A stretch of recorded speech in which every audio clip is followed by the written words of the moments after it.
এখন আপনারা আমার কাছে যা চাইবা তাওই পাইবা, কারণ আমার তো দেখা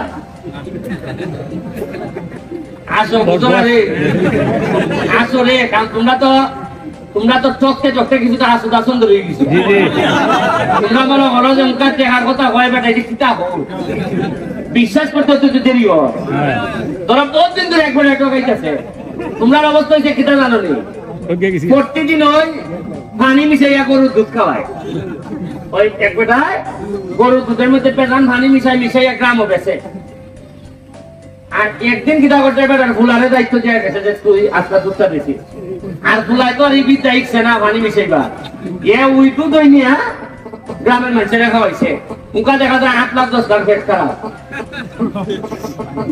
কারণ হইল গিয়া এরা ভাইঙ্গা দুধ খাইয়া খাইয়া এমন অভ্যাস হয়েছে বালা দুধ আইলে পেট খারাপ হয়ে যায়।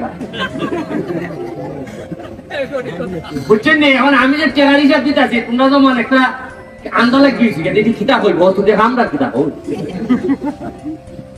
আমি আপনারা কইলা যে 4 লাখ টাকা হইলে বেলে কেন একটা বাদ দিলে বেলে আপনারা 500 মানুষের বেলে 500 একর জমি বেলে আপনারা চাষ করতে পারবা, ঠিক নেই যা কথা। হ্যাঁ, এটা আপনি খাম ধরাই দিবা, আমি টাকা দিব আপনাকে। আচ্ছা, এটা এই পানির সময় করতে পারবেন আপনি, এখন তো করতে পারবেন না, পানি তো এখন বেশি না, এখন তো আর আপনার চাষাবাদের লেগে বৃষ্টি দিয়ে তুইতেছে, পানির তো অভাব নাই। আপনি বৃষ্টিটা কমার সাথে সাথে আমার সাথে এই কথা তুমি লিটন তুমি যোগাযোগ করবা, বা যারা আছে যোগাযোগ করিয়া আমি 4 লাখ টাকা বরাদ্দ দিলাম, দিলে আগে ওই লেগে চাষাবাদটা যদি হয় সম্পদ বাড়বো। হ্যাঁ, এটা করা যাইব না, যদি করা যায়।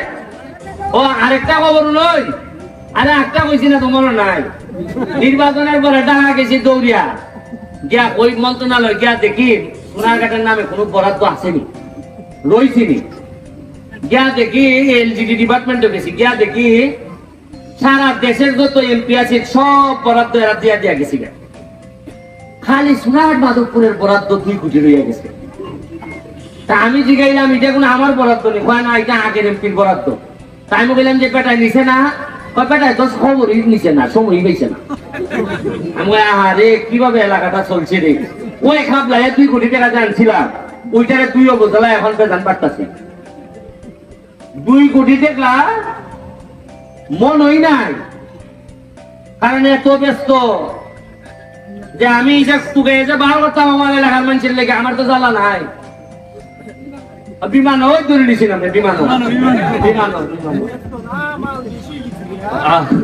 তবে ভাই আপনারা জানেন কিনা জানি না, আমি যদি আর 2-3 বছর বাঁচি, আমি আমার এলাকার লোকের যে তাই যেতেছি পরিজাতের নেতলায় নাইব, মানুষ পানির বোতল উল্টাইয়া রেডি থাকবো।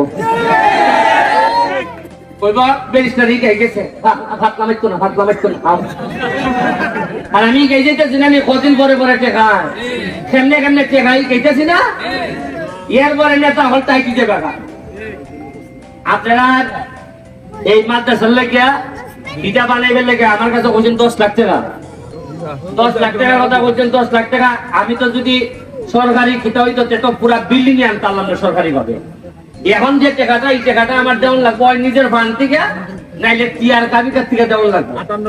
আমি চেষ্টা করবো কোন একটা ফান্ড ঢুকাইয়া বার করিল এটার মধ্যে ঢুকাইবার লাগে, এক্স্যাক্টলি কইয়া গেলাম না কোন সময় দিব, তবে আপনার বাপ এটা আপনি পাই দিবা 1 মাসের ভিতরে রেডি হয়ে সব, মাশাআল্লাহ। আপনার এটা পাই দিবা। আর রাস্তা হইল গিয়ে আমার আন্তলি তুই এটা যেটা কইয়া দিছ, এটা আমার আগামী সেপ্টেম্বর থেকে কাজ শুরু হইবার কথা। রাস্তার ব্যাপারে আমি টাকা পাইছি 25 কোটি। কত পাইছি? 25। এর মধ্যে সোনারঘাট খরচ হইব 12.5, আর মাধবপুর হইব কত? 12.5। 12.5 কোটি টাকার কাজ শুরু হইব সেপ্টেম্বর থেকে। তা আমি চাইতেছি ফুল ফার্স্ট প্রায়োরিটি আমি দিয়া রাখছি লোকে দুইটা রাস্তাটা। দুইটা রাস্তা হইলে ফইলা করে দেবো, যে সব রাস্তার লেগে মানুষ কষ্ট পাইছে। এরপরে আমনলুয়ার রাস্তাটা যেটা ইটা সিমটিবিলের রাস্তা যেটা ইটা করে দেবো, আমার যা সব ক্ষমতায় খোলায়। আর আপনারা আমার লেগে দোয়া করবা, আপনারা লেগে দোয়া করি।